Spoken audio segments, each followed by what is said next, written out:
Hi, it's Monday and it's week 3 and I'm feeling confident and prepared.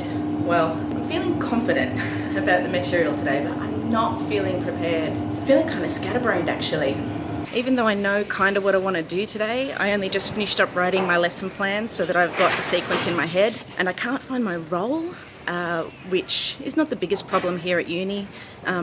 Attendance isn't mandatory here at my institution, but I like to know who's here and who's not, so that's a shame. I'll have to pass around a paper roll, or remember to pass around a paper roll. But one of the biggest things making me feel disorganised is it's week 3 and we've got 2 assignments and I don't have the second assignment sheet up. I ran it for the first time last year and I still wanted to just tweak it and make some changes to get it right based on feedback from last year. So I have made the changes in my head, but importantly I haven't made them on a piece of paper that has been uploaded to the LMS for students to see. So I'm just waiting for someone to say today, where's that assignment 2 sheet? Have you put it up yet? And I'm gonna have to say, just put it up tonight and it'll be there for you tomorrow. I'll send out a message so that you know that it's there, and it's just not a good look, but I haven't had time to get it done. So it's another Monday done, and even though I felt a bit disorganised going into class today, it was a really energising lesson and we made a lot of good connections. Students forgave me for not having the task sheet up yet, which was really generous of them, and I did get to tell them just the rough outline of what I know the assessment is, and they just said, look, that's enough for us to know for now. We're busy doing assignment 1, thanks very much, but good to know what's on the horizon. So something for me to do tonight is to get that task sheet up, and there's another unit that needs its final criteria sheet too. So a few to-do jobs tonight that I know of for now. Let's see how we go with them.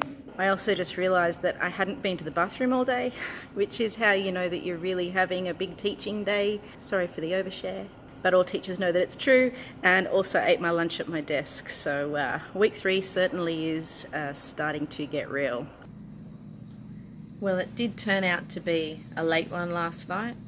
Didn't get to bed until 3, and I had the shower thought that maybe that's about right, like it's week 3 of semester, and maybe there's some kind of equation for this. Like in week 4 I'll be up to 4, week 5 I'll be up to 5, and then by week 7 I'll pull the first all-nighter, which, to be honest, seems about right. I used to be able to pull way more late-nighters, but I'm a little bit unfit on that these days, and I'm not sure if that's just getting older or if it's because I've got a kid to be looking after. It wears me out a bit more. But now I've joined the ranks of those people that if they do pull an all-nighter, then it just wrecks them for the rest of the week. So I've got to be really careful with how often I use those and count myself lucky that I can still do it at all.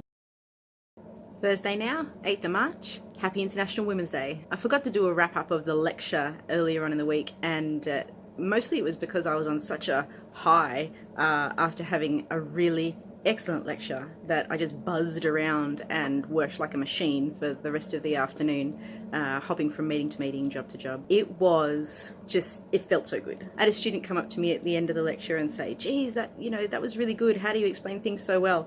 And I had to confess to her that I probably peaked that day in terms of the semester. It was the lecture that was the most fun to do when I talk about my whole pirates versus ninjas theory of working in the education field. And it was also the last lecture where we have a bit of fun and are still doing that big blue sky thinking about what it means to be an English teacher.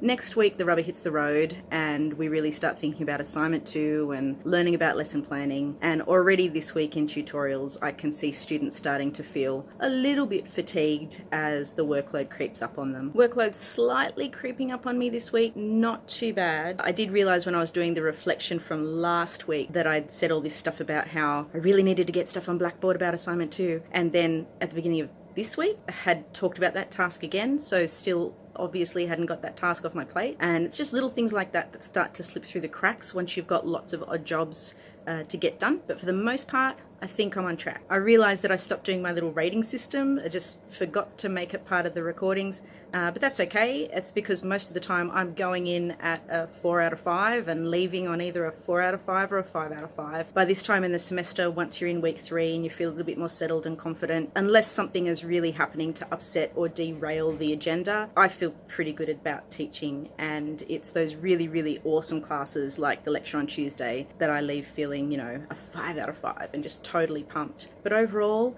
I just really like my job and I enjoy doing it. I like meeting students and getting to know them, even though I've got heaps of students now and it's hard to get to know them all. Getting to know a few of them at least is nice. Last reflection about today is just that it was the workshop where I think I started to show my true colours in terms of being someone who really wants to change the education system a little bit more. And I try to be really upfront about that with my students so that they're more able to read my biases in my teaching. Like I just said to them straight up today, if you feel like I'm being a bit too radical or a bit dissident, then tell me, say, look, you're taking that a bit too far. Let's think more practically about the situation, Kel, and really try to invite them to have that conversation. So we'll see if they take it up in the coming weeks. Oh, forgot to show you my shirt. Fierce! Feminist Educators Against Sexism. Hope you're one of them. Hi, happy Friday. About to go to class. It's all good, happy. Class will be fine. It's a repeat. Starts off with a debate. It should be an easy couple of classes. But guys, I'm tired. This week I haven't had a night where I've slept more than 6 hours. It's usually been about 5. And it's Friday, which means that's adding up. It was really hard to get out of bed this morning and I'm really looking forward to the end of the week. I just finished that class and students just left. I had a lot of students hang back to talk about this class at the end, and I had a couple yesterday as well. But what I'm reflecting about at the moment is, even though this is a repeat workshop and I do 3 of these workshops, so 1 on Thursday and then 2 on Friday, this one ended totally differently to how yesterday's ended, and I'm betting this afternoon's ends differently as well because they're Friday afternoon and they are slower at getting through the work, so I always have to alter things there. Friday afternoon, by the way, is not slower because they are slower, it's because it's Friday afternoon and everybody is a bit loose on Friday afternoons, so that's why lesson plans that work on Friday morning don't necessarily work on Friday afternoon. Anyway, I just wanted to talk about that and about how even though the actual content was different, and I'm imagining now they go, well, hopefully, and talk to their friends and say, this is what we did in class. And their friends say, wow, really? We didn't tackle that. We did this in class. Instead of feeling like that was a disadvantage, that they understand that lessons can be different and it really depends on who the students are in the class on that day, how they're feeling, what they want to talk about, and also all of those things for the teacher too, how they're feeling, what they want to talk about, and just how the narrative of the lesson plods along. Like they're all a little bit choose your own adventure, you might have a structure and where you think it's going to go, but sometimes you have to make a choice, and sometimes that choice about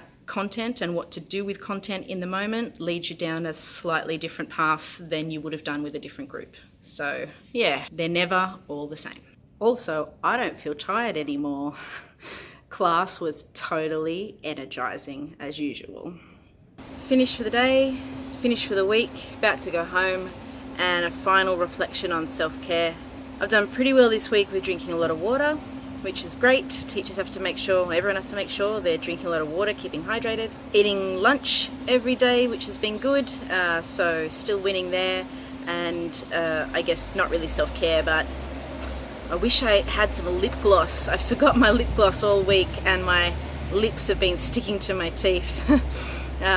If you're a presenter or a teacher, anyone who public speaks, you know what a pain that is. So as a teacher, I try to always have my water bottle and my lip gloss with sun protection as well.